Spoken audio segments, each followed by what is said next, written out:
नमस्ते, मैं डॉक्टर राहुल भराड़। आप सभी का स्वागत है आज के इस चर्चा सत्र में। आज मेरे साथ एक बहुत खास मेहमान है, एक बहुत खास विषय है जिस पर हम चर्चा करने वाले हैं। आज हम चर्चा करने वाले हैं आम आदमी के लिए बजट क्या होता है। मेरे मन में एज अ कॉमन मैन बहुत सारे सवाल होते कि बजट क्यों होता है, बजट का मुझे क्या फ़ायदा है, क्या नुकसान हो सकता है, क्यों बजट मेरे लिए इम्पॉर्टेंट है। मेरे बहुत सारे सवालों का आंसर ढूंढने की मैं कोशिश कर रहा था, इसलिए मैंने आपके सामने एक ऐसे व्यक्ति को मैं लाने वाला हूं जो सर्टिफाइड फाइनेंशियल प्लानर है, जिनका पिछले 8 सालों से शेयर मार्केट और फाइनेंशियल फील्ड में एक्सपर्टीज है। मेरे साथ है शाहबाज खान। नमस्ते Shahbaz Khan. Thank you so much.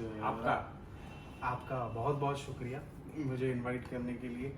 और टॉपिक भी आपने बहुत ज़्यादा इंटरेस्टिंग चूज़ किया है कि मोर देन 95% लोग अपनी कंट्री के उनको बजट एग्जैक्टली समझता नहीं है, क्योंकि बजट एक ऐसी चीज़ है कि it's a official document of government, जो आने वाले साल में गवर्नमेंट का फ्रॉम 1 अप्रैल टू 31 मार्च जो फाइनेंशियल ईयर होता है, उसमें गवर्नमेंट एक बजट डिसाइड करती है कि आने वाले साल में गवर्नमेंट की प्लानिंग्स क्या क्या है। अब बजट क्या होता है, अगर मैं सिंपली आपको समझाऊं तो फाइनेंशियल मिनिस्टर जो होते हैं अपनी कंट्री के, वो आने वाले साल में क्या चेंजेस होने वाले हैं, मेजरली टैक्स में सेक्टर वाइज क्या चेंजेस होने वाले हैं, या इंपोर्ट ड्यूटी जो बहुत सारी चीज़ें हैं अपन कंट्री के बाहर से इंपोर्ट करते हैं उस पर टैक्सेस कैसे लगेंगे, एक्सपोर्ट जो हम लोग यहाँ से दूसरी कंट्रीज़ के लिए करते हैं तो उसमें टैक्सेस कैसे रहेंगे। और एक आम आदमी के लिए बजट में सबसे इम्पोर्टेंट चीज़ ये होती है कि उसकी रोज़मर्रा की जितनी भी चीज़ें हैं, सिंस मॉर्निंग में उठने से लेके शाम में सोने तक के, बजट इन हर चीज़ पे इसका इम्पैक्ट होता है। जैसे कि अगर मैं आपको सिंपली बताऊं तो आप सुबह आपका दिन स्टार्ट करते हो चाय से। सो गवर्नमेंट आने वाले साल के लिए FMCG जो पूरा सेक्टर है, जिसमें आपका राशन बोलो घर का, या जितने भी घर के एसेंशियल्स होते हैं, इस पे टैक्सेशंस कैसे रहेंगे या उसमें गवर्नमेंट राहत कहाँ देगी, इस चीज़ से लेके आपका मोबाइल आप जो खरीदते हो उस पे टैक्सेस कितने लगेंगे, फिर उसके अलावा आपका व्हीकल है उस पे टैक्सेस कैसे रहेंगे आने वाले साल के लिए, अगर आप नई टैक्स टू व्हीलर बाय करते हो तो, या फिर प्रॉपर्टी पे भी हर साल गवर्नमेंट बजट में कहीं पे राहत मिलती है और कहीं पे गवर्नमेंट टैक्सेशन इंक्रीज करती है। तो बेसिकली बजट एक ऑफिशियल डॉक्यूमेंट होता है कि आने वाले साल के लिए इस गवर्नमेंट का विजन, एक्सपांशन और कॉमन लोगों के लिए क्या बेनिफिट्स टैक्सेशन में डिसाइड किए गए हैं, उन सब चीज़ों का एक पूरा डिटेल आपको मिलता है। हर कॉमन आदमी को इस कंट्री के 1 फरवरी को, खासकर पूरे फाइनेंशियल मिनिस्टर की जितनी पूरी स्पीच होती है, वो स्पीच ऑलमोस्ट 1 या 1.5 घंटे की होती है, जो फाइनेंशियल मिनिस्टर अपनी कंट्री के रिप्रेजेंट करते हैं। सो उसमें पूरा डिटेल्ड होता है कि गवर्नमेंट ने पिछले साल कितना इन्वेस्ट किया इंफ्रास्ट्रक्चर में, गवर्नमेंट की कितनी इनकम्स रही कंपनीज से, और गवर्नमेंट एक आम आदमी को उनकी सिंपल भाषा में समझाने की कोशिश करती है कि आने वाले साल के लिए हमारी प्लानिंग ये है। सो मेरा पर्सनल सजेशन और एक्सपीरियंस ये रहेगा राहुल सर के, हर कॉमन आदमी ने, चाहे वो व्यापारी हो या बिजनेस प्रोफेशन हो या एंटरप्रेन्योर हो या फिर एनी प्रोफेशन, लाइक आप जैसे डॉक्टर हो, सो आप सबको ये बजट 1.5 घंटे का देखना चाहिए। देख के उसको समझना चाहिए कि गवर्नमेंट आने वाले साल के लिए क्या करना चाहती है। तो बजट एक सिंपली इनकम और एक्सपांशन का एक ऑफिशियल स्टेटमेंट होता है, जहाँ पे गवर्नमेंट सर्टिफाइड पूरे एक डिपार्टमेंट जो फाइनेंस का डिपार्टमेंट होता है सेंट्रल गवर्नमेंट का, वो लोग मिलके डिसाइड करते हैं पूरे साल प्रिपरेशन करके कि आने वाला साल ये कंट्री के लोगों के लिए कैसा रहेगा। और हर फाइनेंशियल मिनिस्टर की कोशिश यही होती है कि बजट कॉमन मैन के लिए फ्रेंडली हो। तो इन शॉर्ट मैं ऐसा कह सकता हूँ कि बजट एक सरकार का फाइनेंशियल रिपोर्ट कार्ड है, यानी पिछले बार साल में क्या हुआ, डेफिनेटली, और अगले साल का प्रोजेक्शन भी वो करना चाहते हैं। क्या मैं ऐसा कह सकता हूँ कि तो फिर तो बजट हर आदमी के लिए बहुत ही इंपॉर्टेंट हो गया। कंप्लीटली एग्री, क्योंकि गवर्नमेंट ने जितना पिछले साल काम किया और आने वाले साल के लिए प्रोजेक्शन वो जो गवर्नमेंट रखती है, उसमें आपकी हर चीज़ आती है, जैसे रोड्स है या रेलवे कनेक्टिविटी है, एयर कनेक्टिविटी है। गवर्नमेंट हर चीज़ के नए रूट्स बनाती है हर साल के लिए। So as a common man आपको हर चीज़ इन डिटेल उस दिन समझनी होती है कि ये चीज़ मेरी पर्सनल लाइफ में कहाँ पे अप्लाई होगी। अब इंडिया में हर कॉमन आदमी जो एक लिमिट 2.5 लाख के ऊपर अगर उसकी इनकम है तो उसे टैक्स पे करना पड़ता है। टैक्स के रिलेटेड इंडिया में कन्फ्यूजन बहुत है, बहुत सारे लोगों को टैक्सेशन समझ नहीं आता और टैक्सेशन गवर्नमेंट हर साल चेंज करती है। तो इस साल पॉजिटिवली जितने भी फाइनेंशियल एक्सपर्ट्स हैं या जितने भी सारे लोग हैं, सबकी एक्सपेक्टेशंस ये है कि जो अपने पास के टैक्स स्लैब है कंट्री में, अब इंडिया में 2.5 लाख अगर आप सालाना अर्न करते हो तो आपको कोई टैक्स देने की ज़रूरत नहीं पड़ती। वहीं आप अगर उसके ऊपर अर्न करते हो तो टैक्स स्लैब जो है वो वेरी करता है प्रोफेशनल के ऊपर। इंडिया में यूजुअली आईटीआर के लिए गवर्नमेंट ने सिंपल वेबसाइट रखी है, हर आदमी कॉमन आदमी अपना इनकम टैक्स खुद से फाइल कर सकता है। उसके लिए रिक्वायर्ड डॉक्यूमेंट होता है आपका पैन कार्ड और आपके बैंक स्टेटमेंट उस सालाना 1 साल के।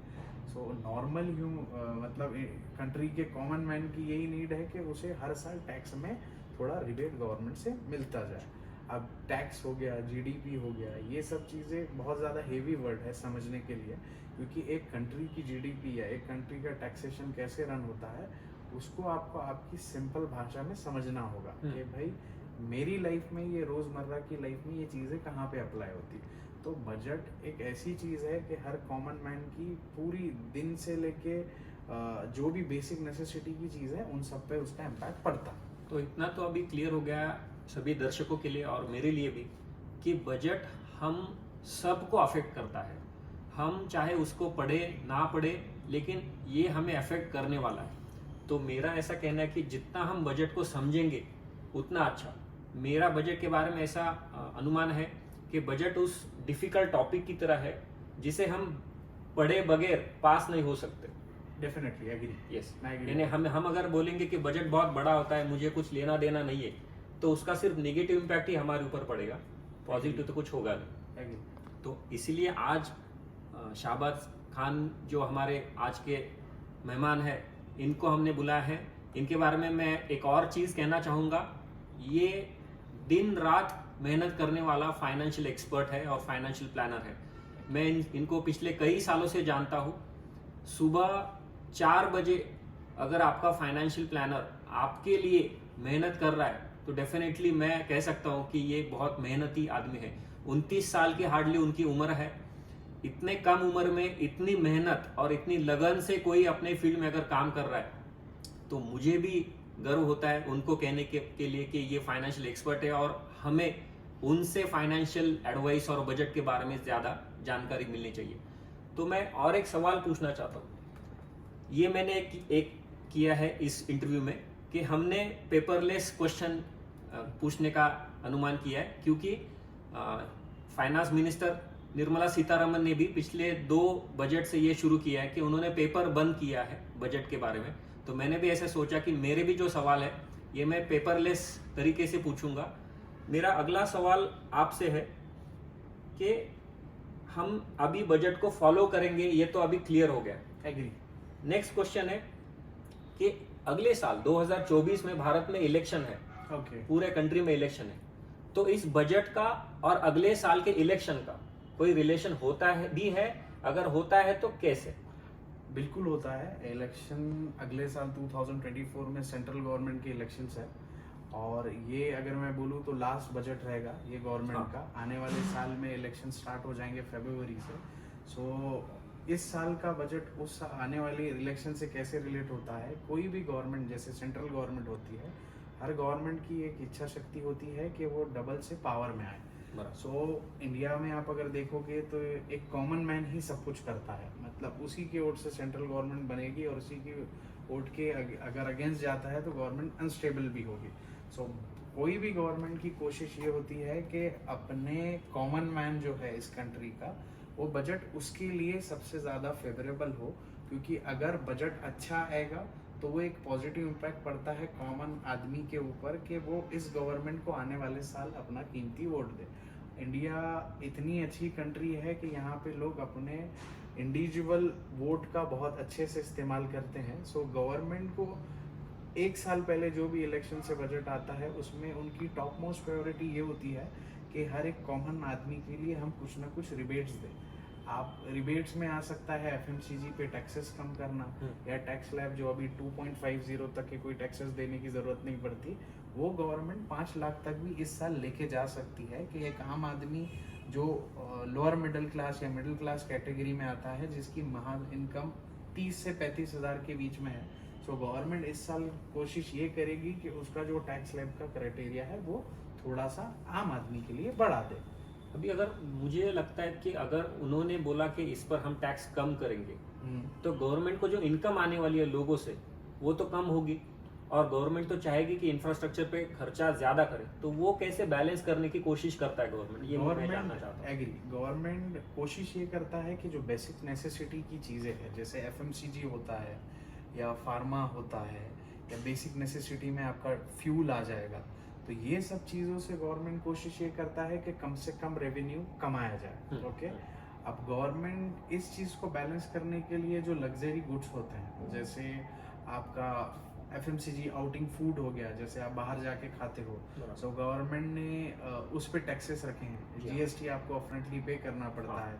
फिर दूसरी लग्जरी गुड्स जैसे आपका गैजेट्स हो गए, आप टीवी खरीदते हो, कंप्यूटर खरीदते हो, लैपटॉप खरीदते हो या एक एक्सपेंसिव मोबाइल खरीदते हो, तो इन सब चीज़ों से गवर्नमेंट कोशिश करती है कि आपका टैक्स वहाँ से लिया जाए, क्योंकि ये सब चीज़ें बेसिक नेसेसिटी में नहीं आती है। आपको यूज़ करने के लिए एक सिंपल फ़ोन भी अवेलेबल है इंडियन मार्केट्स में और एक इंटरनेशनल फ़ोन भी अवेलेबल है। सो गवर्नमेंट कोशिश करती है कि आपको बेसिक नेसेसिटी में राहत दी जाए, और जो लग्जरी आइटम्स है जैसे क्लोथिंग हो गई, कुछ ब्रांड्स हैं, इंटरनेशनल ब्रांड्स है या इंटरनेशनल शूज़ ब्रांड्स है, सो उससे गवर्नमेंट जो टैक्स रेवेन्यू कलेक्ट करती है, तो वहाँ से वो उस चीज़ को बैलेंस कर देते हैं। क्योंकि अपनी कंट्री में, इंडिया में, मोर देन 65% जो पॉपुलेशन है उनकी पर कैपिटा इनकम बहुत कम होने के कारण गवर्नमेंट को बेसिक नेसेसिटी में लोगों को राहत देनी पड़ती है। सो गवर्नमेंट बैलेंस इस चीज़ को ऐसे करती है कि जो बेसिक नेसेसिटी की चीज़ है उनसे टैक्स रेवेन्यू कम करके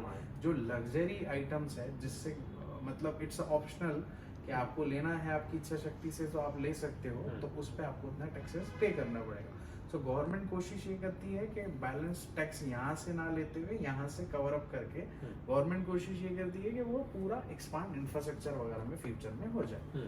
सो बेसिकली यहाँ से वहाँ पे वो बैलेंस हो जाता है। यानी टोटल गवर्नमेंट का जो इनकम आने वाला है, रेवेन्यू आने वाला है, वो बराबर रहे, लेकिन उसको एडजस्ट करते हैं। एग्री, अगर उनको लग रहा है कि लग्जरी आइटम ज्यादा बिक रहे हैं, तो उस पर थोड़ा टैक्स बढ़ा के कॉमन आदमी की जो रोजमर्रा की जिंदगी की बातें हैं, चीजें हैं, उनको थोड़ा सा टैक्स कम करने की कोशिश गवर्नमेंटली डेफिनेटली करता है। Yes, definitely. और गवर्नमेंट हर बजट में, हर गवर्नमेंट की कोशिश यही होती है कि आम आदमी के ज़्यादा से ज़्यादा फेवरेबल वो बजट रहे। मेरा अगला सवाल ये है कि बहुत सारी चीज़ें बहुत बार हम सुन चुके कि बजट का स्पीच हमने सुना है, बाद में वो न्यूज़ चैनल पे भी चलाया जाता है, लेकिन कुछ टर्मिनोलॉजी हमें समझ में नहीं आती। जैसे जीडीपी हम सब सुनते हैं, लेकिन एक्चुअली जीडीपी का आम आदमी के ज़िंदगी में क्या असर होता है, या फिर जीएसटी का असर कैसे हो रहा है, इसके बारे में हमें थोड़ा समझाइए। ओके, अब जीएसटी है या जीडीपी है, तो ये वाकई में थोड़े कॉम्प्लिकेटेड वर्ड है, क्योंकि एक आम आदमी को ये सब चीज़ें समझने के लिए सबसे पहले तो अकाउंट्स का बैकग्राउंड होना चाहिए, या और सिंपल लैंग्वेज में आपको इस चीज़ों को समझना है तो आप इसको अपने रिलायबल जो अकाउंट्स डिपार्टमेंट में कोई आपके रिलेशन में होगा, या आप गूगल पे अपनी जो समझने वाली सिंपल भाषा है जैसे हिंदी है उसमें इसको समझ सकते हो। जीडीपी या जीएसटी तो गवर्नमेंट ने अभी कुछ सालों पहले ही इंट्रोड्यूस किया है। GST it's very beneficial for everyone, मतलब जितने कंट्री के लोग हैं सबके लिए बेनिफिशियल है। उसमें अपफ्रंटली गवर्नमेंट आपसे टैक्स ले लेती है। अब वही टैक्स का अगर आप ये देखोगे, उसका YOY ग्रोथ देखोगे, सो ऑलमोस्ट हर क्वार्टर जीएसटी कलेक्शन बढ़ रहा है कंट्री में। सो इसका एक पॉजिटिव बेनिफिट ये होता है कि नंबर ऑफ लोग अपने आप को जीएसटी से इम्प्लीमेंट करके उसमें ज़्यादा से ज़्यादा टैक्स भरने की कोशिश करते हैं। जीडीपी रहने दो या जीएसटी रहने दो या फॉर एग्जांपल टैक्सेशन रहने दो, ये सब चीज़ें गवर्नमेंट ने बहुत सिंप्लीफाइड की है। आपको अगर समझना है, सो गवर्नमेंट हर साल इसका ऑफिशियल डॉक्यूमेंट हर लैंग्वेज में निकालती है। सो आप उसको समझ सकते हो कि कोई भी कंट्री की इकोनॉमी या जीडीपी जो होती है उसमें हर एक सेक्टर का कंट्रीब्यूशन होता है। सो इंडियन इकोनॉमी का सबसे ज़्यादा डिपेंडेबिलिटी जो है वो एग्रीकल्चर पे है। सो हम लोग एक एग्रीकल्चरल इकोनॉमी है। हर कंट्री की अपनी पावर स्ट्रेंथ होती है। जैसा फॉर एग्जांपल अमेरिका की बोलूँ तो they are IT driven economy. So वैसे ही अपना देश भारत जो है एग्रीकल्चर डिपेंडेंसी ज़्यादा है। Yes. So basically GST, GDP या टैक्सेशन आपको समझना है तो आपको अपने कोई रिलेशन में कोई अकाउंट समझता होगा उससे समझना होगा, या तो आपको ये सब डिटेल आपकी अंडरस्टैंडिंग वाली लैंग्वेज में गूगल पे अवेलेबल है तो आप वहाँ पे पढ़ सकते हो। या हम ये सब हमारे फाइनेंशियल एक्सपर्ट से भी डिस्कस कर सकते हैं। Definitely. वो भी एक अच्छा बेनिफिट है कि कि आप वो सब हम चीज जितना ढूंढ सकते हैं उससे अच्छा फाइनेंशियल एक्सपर्ट उसके बारे में जानता है, उससे हम कंसल्टेशन ले सकते हैं। Definitely सभी के लिए आप वो ले फायदे की बात हो सकती है। वही आपको आपकी सिंपल भाषा में समझाने की कोशिश करेगा कि जीडीपी एग्जैक्टली वर्क कैसे होता है। इंडिया बहुत बड़ी कंट्री होने के कारण से ये जो जीडी की कलेक्शंस है या जीडीपी जितनी भी होती है ये हर साल बहुत ज़्यादा वेरी होती है, वॉलेटाइल होती है। तो बेहतर ये है कि आप पहले अपने कोई फाइनेंशियल एक्सपर्ट से या सीए से इस चीज़ के बारे में कंसल्ट करें और कोशिश करें कि जीडीपी का जो ग्राफ है वो कैसे डिसाइड होता है, तो आपको एक ओवरऑल ब्रॉडर पिक्चर समझ में आती है। और इंडिया एक फास्टेस्ट डेवलपिंग इकोनॉमी है पूरी दुनिया में, तो अपने फिगर्स हर साल थोड़े बहुत एग्रेसिवली ऊपर ही जाते हैं, बढ़ रहे हैं। यस।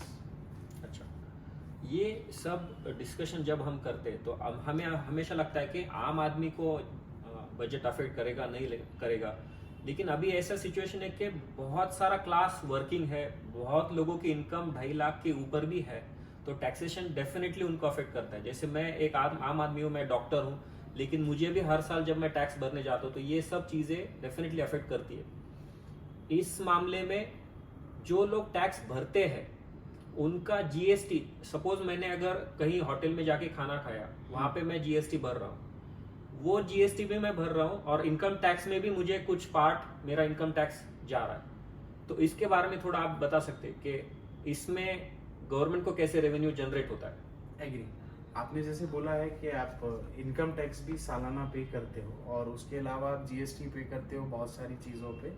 जैसे आप बाहर खाना खाने के लिए जाते हो या कुछ आप लग्जरी गुड खरीदते हो तो उस पर आप डायरेक्ट टैक्स पे करते हो।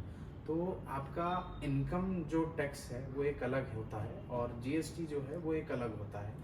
जीएसटी इंडिया में जो बिजनेसमैन है तो उनको कंपलसरी है, अगर उनका सालाना इनकम 20 लाख के ऊपर बिजनेस अगर क्रॉस होता है तो सो उनको जीएसटी नंबर के लिए अप्लाई करके स्पेशल जीएसटी नंबर लेना पड़ता है। उसके अंडर उनको बिल रेज करके रेसिप्ट्स वगैरह वो फाइल करना पड़ता है।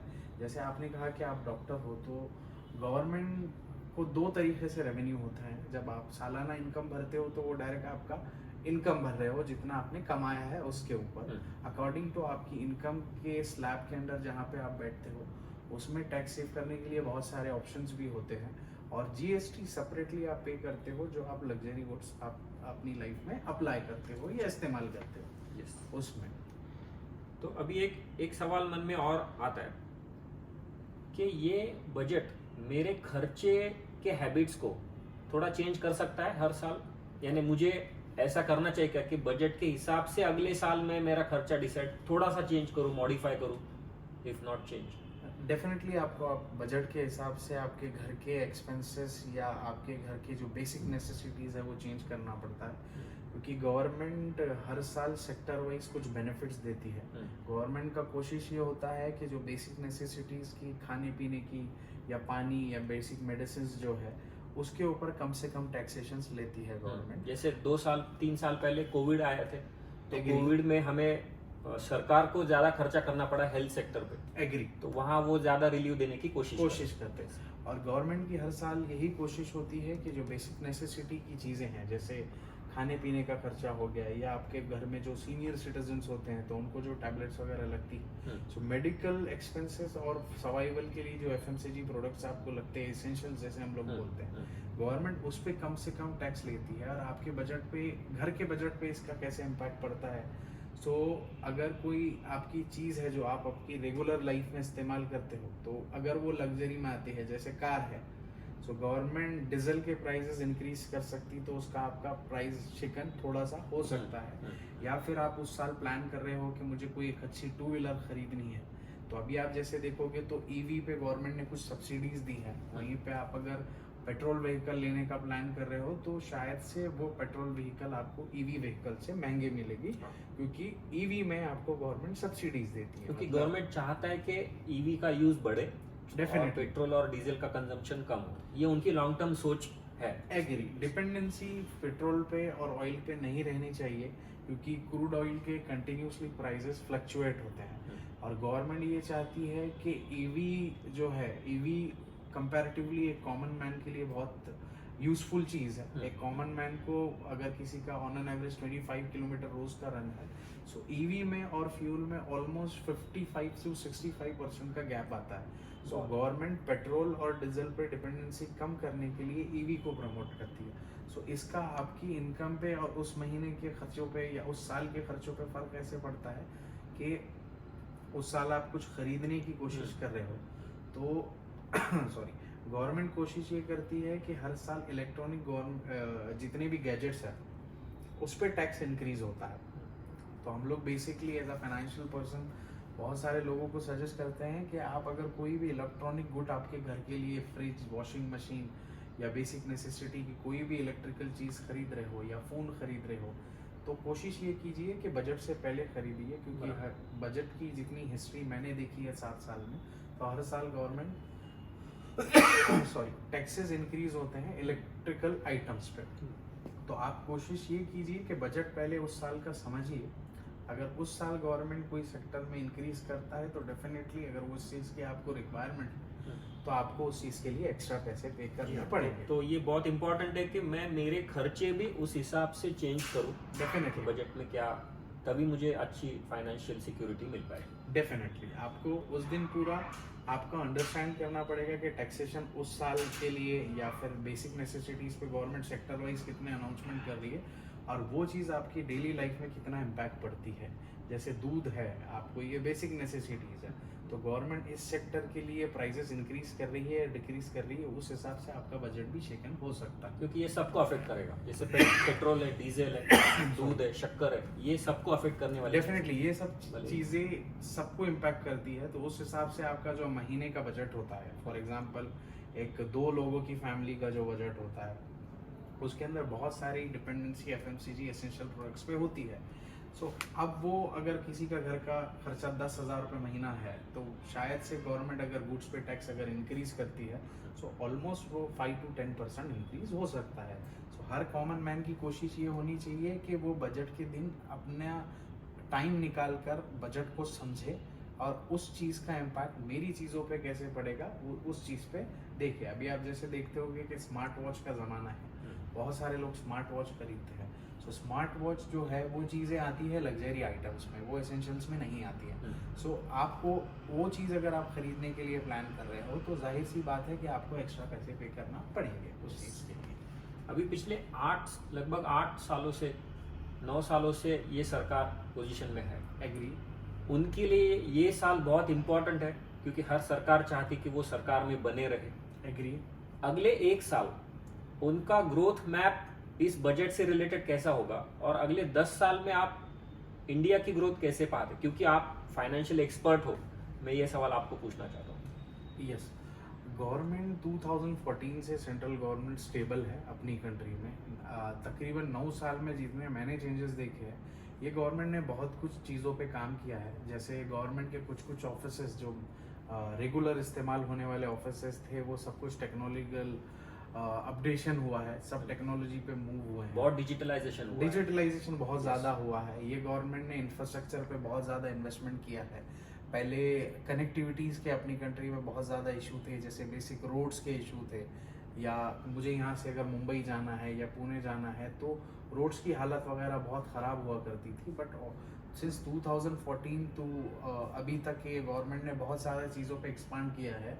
और मैं जिस तरीके से आने वाले 10 साल देख रहा हूँ, इंडिया दुनिया की one of the most powerful country है। अगर if you ask me financially या पर्सनली भी पूछोगे, ये कंट्री में ग्रोथ पोटेंशियल बहुत ज़्यादा है। आज अमेरिका, जापान, चाइना, यूरोप, हम लोगों के पास अपना पैसा इसीलिए इन्वेस्ट करता है क्योंकि हम लोग में ग्रोथ पोटेंशियल बहुत ज़्यादा है। अगर मैं और सिंप्लीफाई करके आपको बताऊं कि ये चीज़ें फिजिबल क्यों है, क्योंकि हमारे देश में सबसे पहले टैक्सेशन बहुत कम है फॉरेन कंपनीज के लिए। अगर उनको यहाँ पे कुछ काम करना है या कुछ स्टार्ट करना है, कंपनीज डालना है या इंस्टीट्यूशंस, अभी जैसे आपने रिसेंटली पढ़ा होगा कि अपनी गवर्नमेंट ने फॉरेन यूनिवर्सिटीज़ को भी इंफ्रास्ट्रक्चर प्रोवाइड करके उनको भी यहाँ इसी महीने हुआ ये डिसीजन, इसी महीने में गवर्नमेंट ने ये डिसीजन लिया है।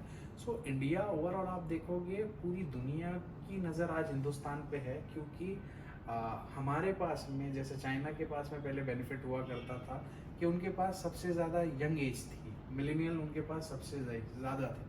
आज अगर आप इस कंट्री का पॉपुलेशन देखोगे तो मोर देन 75% पॉपुलेशन यूथ है, मेरी और आपकी एज का है। सो ये वर्किंग पॉपुलेशन बहुत ज़्यादा है। हमारे पास में लैंड बहुत सस्ता है, और आप अगर देखोगे ओवरऑल कंपनीज जैसे परफॉर्म कर रही है, we are the fastest growing.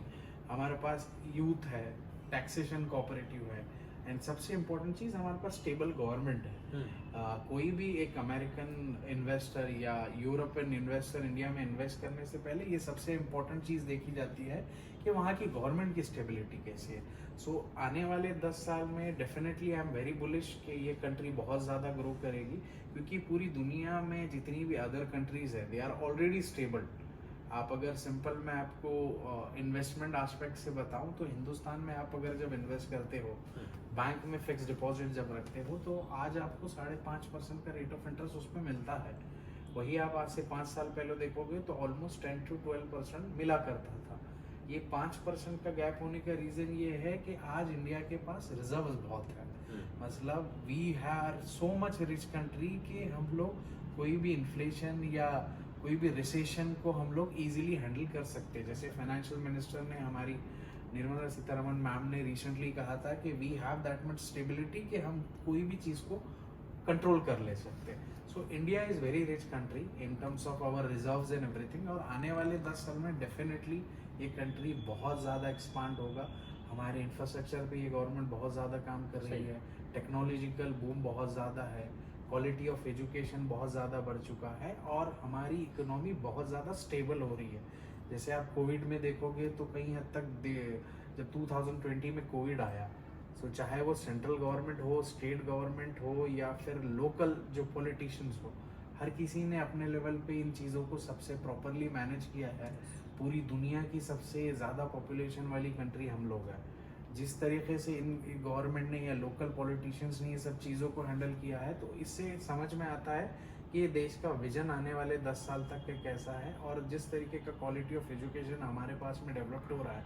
So I am definitely very sure कि आने वाले 10 साल में ये कंट्री बहुत ज़्यादा ग्रो करेगी। I agree, I fully agree. Yes. और मेरा ये भी, यानी दर्शकों से ये भी कहना है कि ये आप जो आपके ओपिनियंस है, ये as a very well known experience financial expert करके दे रहे हो। डेफिनेटली इस एक्सपीरियंस या इस ओपिनियन से आप कोई आपका फाइनेंशियल डिसीजन, मतलब आपको अगर कोई फाइनेंशियल इन्वेस्टमेंट डिसीजन लेना है, तो मेरी एज अ कॉमन मैन सलाह रहेगी कि आप आपके फाइनेंशियल एक्सपर्ट से कंसल्ट करो। डेफिनेटली एक फाइनेंशियल एक्सपर्ट, आप उनका एक्सपीरियंस, उनका ओपिनियन रख रहे हैं। ये इंटरव्यू इसीलिए हमने रखा है कि आपके बजट के बारे में सब डाउट्स क्लियर हो। डेफिनेटली इसमें कोई आपको इन्वेस्टमेंट की सलाह नहीं देना है, नहीं, आपको कोई इन्वेस्टमेंट डिसीजन ये सुन के नहीं लेना है। आपको लेना भी है तो आपके फाइनेंशियल एक्सपर्ट से जाके कंसल्ट कीजिए। आपके छोटे छोटे डाउट्स जो मेरे खुद के भी डाउट्स है, ये मैं क्लियर करने की कोशिश कर रहा हूँ। तो ये मैं एज अ डिस्क्लेमर बोलना यस आपको आपके जितना मेरा एक्सपीरियंस है रिगार्डिंग कंट्रीज ग्रोथ या आने वाले 10 साल में मैं देख रहा हूँ फाइनेंशियल इन्वेस्टमेंट और ये सब कुछ जो होगा, तो हमारा रिकमेंडेशन यही रहेगा कि आप आपके जो फाइनेंशियल एडवाइज़र है या फाइनेंशियल एक्सपर्ट्स है, उन्हीं से कंसर्न करके आपके आने वाली चीज़ों को प्लान कीजिए, क्योंकि हर किसी का एक different opinion, different thought process होता है। So might be my thought process is completely different, doctor Rahul's thought process is completely different. तो ये तो definitely we are giving the simple disclaimer कि आप अपने सीए से या आपके फाइनेंशियल एक्सपर्ट से इन सब चीज़ों के लिए कंसर्न कीजिए, और उसी को मद्देनजर रखते हुए आप आपका इन्वेस्टमेंट डिसीजन लीजिए। अभी एक तो क्लियर हो गया कि मुझे ये बजट बहुत अच्छी तरह से अफेक्ट करेगा, Definitely. मुझे डेफिनेटली उसके माइन्यूट डिटेल भी जानना चाहिए या समझना चाहिए। अगर मैं डिसाइड करता हूँ कि मुझे ये बजट को फॉलो करना है, I want to know more about the budget, तो सबसे ऑथेंटिक, क्योंकि बहुत सारे न्यूज़ चैनल उस दिन चलेंगे, बहुत सारे ओपिनियंस चलेंगे, मुझे ओपिनियन से ज़्यादा निर्मला सीतारमन जी क्या कह रही है और उसको एनालिसिस मेरे हिसाब से करना है, तो मैं कहाँ ये पढ़ सकता हूँ? डेफिनेटली सेंट्रल गवर्नमेंट की एक बजट के लिए खासकर वेबसाइट है, उसे www.indiabudget.com नाम है ये इस वेबसाइट का।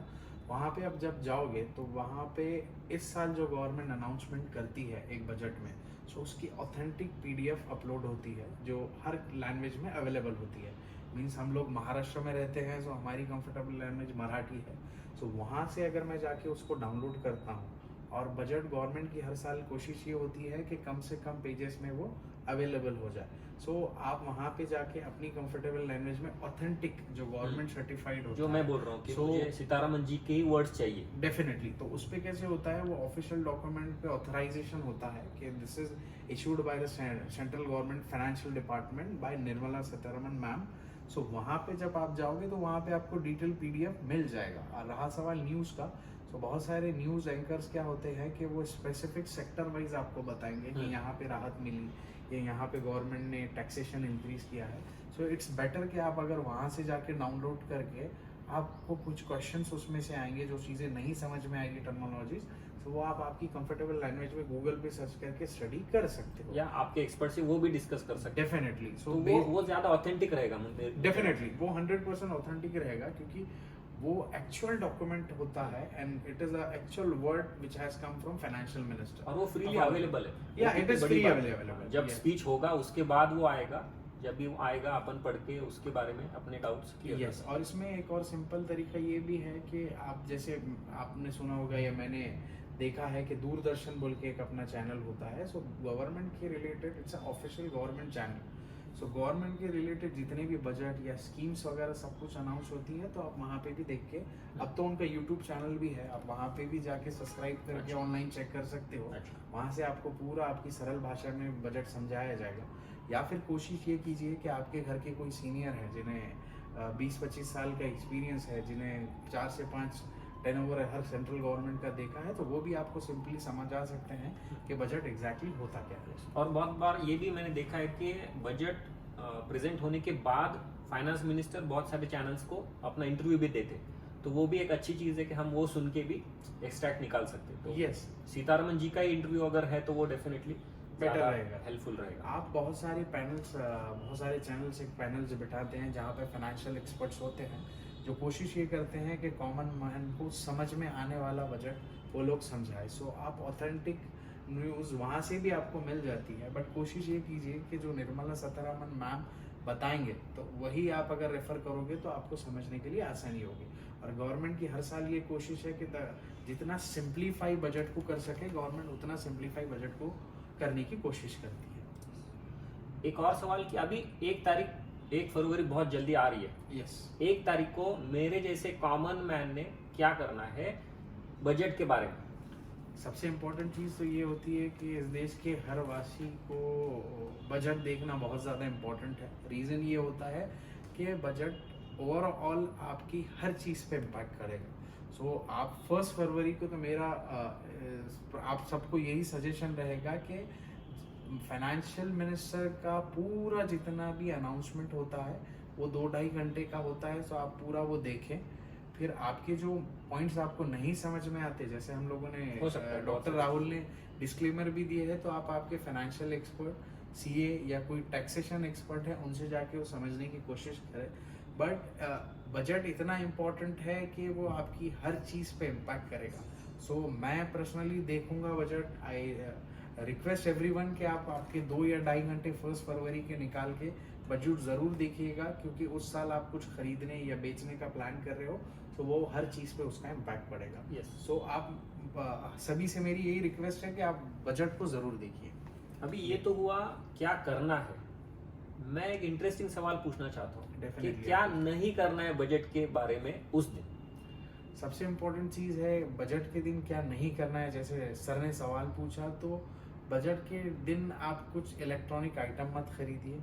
बजट के दिन आप इन्वेस्टमेंट जितना अवॉइड कर सकते हो उतना अवॉइड कीजिए, चाहे वो गोल्ड हो या रियल एस्टेट आप खरीद रहे हो या बेच रहे हो, या फिर आप स्टॉक मार्केट में इन्वेस्ट करना चाहते हो। उसका सिंपल रीज़न ये होता है कि गवर्नमेंट उस दिन उस साल का पूरा बजट पेश करती है जिसमें कुछ सेक्टर्स को फेवरेबिलिटी, मतलब जहाँ पे टैक्सेशन डिक्रीज होता है, और कुछ सेक्टर्स जहाँ पे टैक्सेशन इंक्रीज होता है। सो उस दिन पूरा दिन आप अगर बेहतर है कि कुछ ना खरीदे तो अच्छा है, जैसे गोल्ड ना खरीदे, स्टॉक मार्केट में इन्वेस्ट ना करें, क्योंकि सेक्टर वाइज अनाउंसमेंट होने की वजह से मार्केट्स बहुत ज़्यादा वॉलेटाइल हो जाते हैं। चीज़ों का भाव बढ़ने या कम होने की प्रोबेबिलिटी बहुत ज़्यादा है। सो इसलिए ये हर कोई सजेस्ट करता है कि 1 फरवरी को आप कोशिश करें कि आपके घर बैठ के थोड़ा बजट की देखें तो अच्छा है।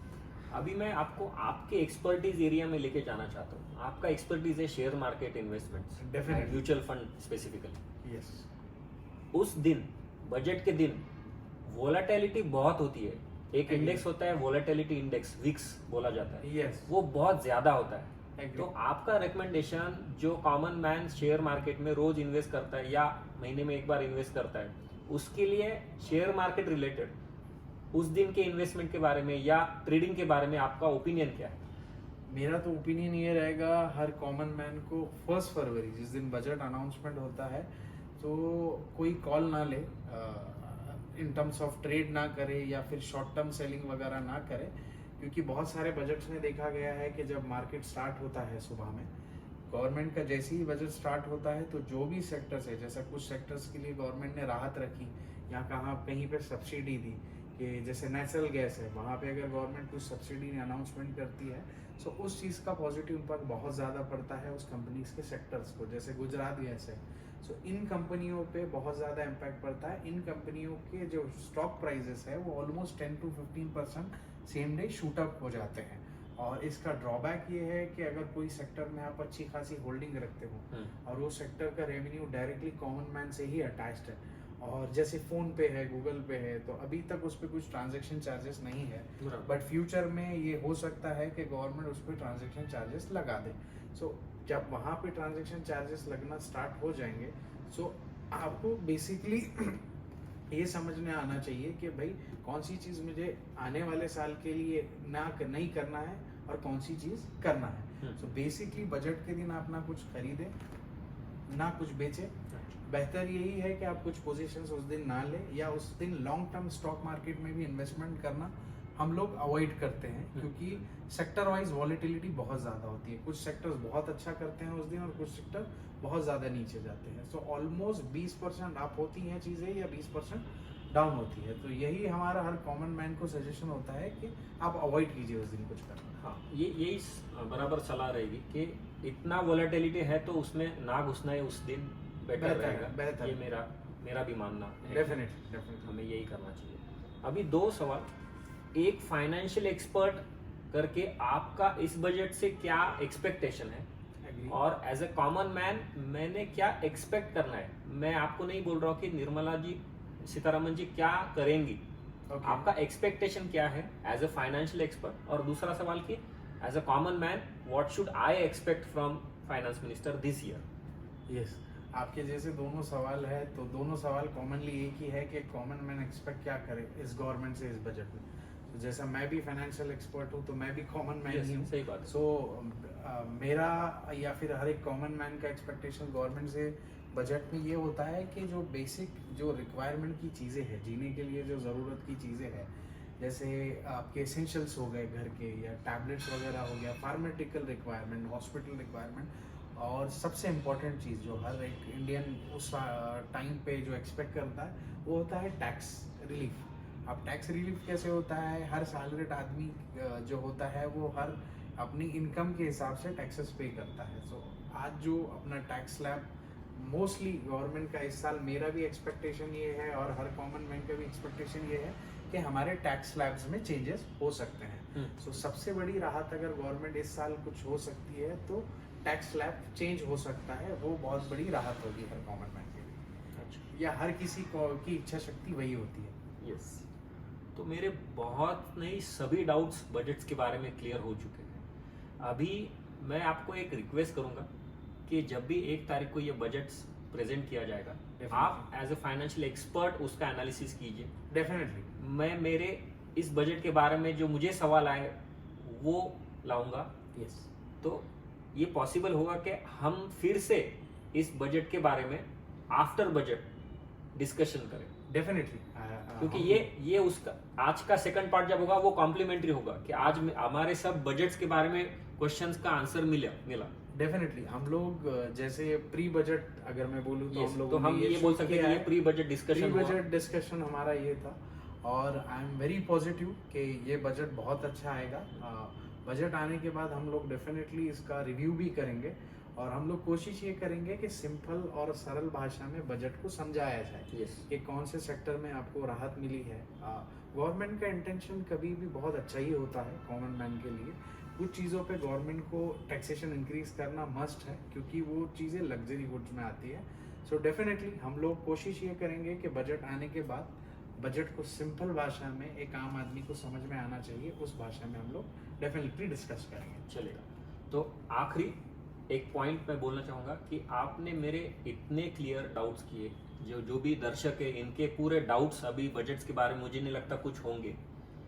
इस आपके अच्छे प्रयास के लिए और आपकी मेहनत के लिए, आप पिछले 8 सालों से जो भी मेहनत कर रहे हैं, आपको बहुत बहुत बहुत शुभकामनाएं। Thank you so much. आगे और आप प्रगति करें Thank you और so much. नई ऊंचाइयों को छुए। आपके इस प्रयत्न को और इस प्रयास को हम एक छोटा सा सर्टिफिकेट एज ए कॉम्प्लीमेंटरी देना थैंक चाहेंगे। You so much. It would be my pleasure that you accept this as a definitely compliment. Definitely sir, thank you so much for inviting me doctor Rahul sir. Sir को मैं अच्छे खासे एक almost 6 साल से जानता हूँ। सो जैसे इन्होंने यूट्यूब चैनल स्टार्ट किया, मैं बहुत ज़्यादा एक्साइटेड था, क्योंकि सर जो चीज़ों को छूने की कोशिश कर रहे हैं या रेगुलर जो चीज़ों पे काम कर रहे हैं, I definitely watch regularly sir के पूरे वीडियोस, और मुझे बहुत ज़्यादा पसंद आया सर जो चीज़ों को लेके आप बात करते Yes. हो कि मैंने कल क्या सीखा। तो ये बहुत ज़रूरी है, क्योंकि हम सब कॉमन लोगों की प्रॉब्लम्स कहीं हद तक सेम ही होती है, और अगर वही चीज़ मैं आपकी एक्सपर्टीज से सीखूं कि आपने कल क्या सीखा, और वही चीज़ मैं अपनी लाइफ में इम्प्लीमेंट करूं, तो उसका बहुत पॉजिटिव इम्पैक्ट पड़ता है।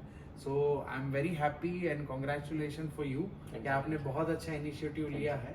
बीइंग अ प्रोफेशनल डॉक्टर, आप लोगों का प्रोफेशन बहुत बिजी होता है, उसमें से टाइम निकाल कर एक कॉमन लोगों के लिए, रीच के लिए कुछ करना, it's a very big thing, and I hope आप ये कंटिन्यू करते रहोगे Yes, अच्छे yes. लेवल पे, and congratulation, thank you. Yes. और एक छोटी सी बात कि अगर आपको ऐसे ये डिस्कशंस आपको अच्छा लग रहा है तो चैनल को लाइक कीजिए, शेयर कीजिए। डेफिनेटली ये मैं मेरे कुछ स्वार्थ के लिए नहीं बोल रहा हूँ, ये अगर अच्छी चीज है, किसी भी एक आदमी का भी बजट के बारे में अगर बहुत सारे सवाल क्लियर हुए तो वो कितनी बड़ी बात होगी कि ये डिस्कशन देख के उसकी लाइफ बेटर हो गई फाइनेंशियली।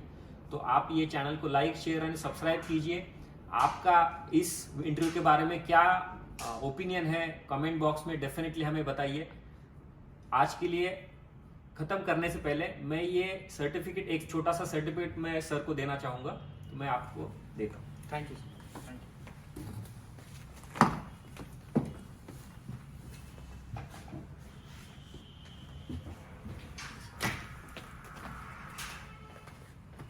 ये छोटा सा सर्टिफिकेट है, आप पढ़ सकते हैं कि this is proudly presented to mister Shahbaz Khan in recognition of valuable inputs to my personal YouTube channel and enriching the world around with knowledge and wisdom. इस टॉपिक के पे हमने डिस्कशन किया। I hope you enjoyed, we all enjoyed your knowledgeful discussions. Thank you so much. Thank you very much. Thank you so much for the certificate, and Yes, it is our definitely I enjoyed a lot. और जिस तरीके का ये channel की reach मैं आगे देख रहा हूँ, आप लोग डेफिनेटली सब्सक्राइब कीजिए एंड शेयर कीजिए, क्योंकि ये सब चीज़ों को, कॉमन आदमी की क्वेश्चंस को कोई उठाता नहीं है, और डॉक्टर राहुल सर ने वही टच किया है। So congratulation and thank you so much sir. Thank you so much. Take care, take care, thank you so much, thank you.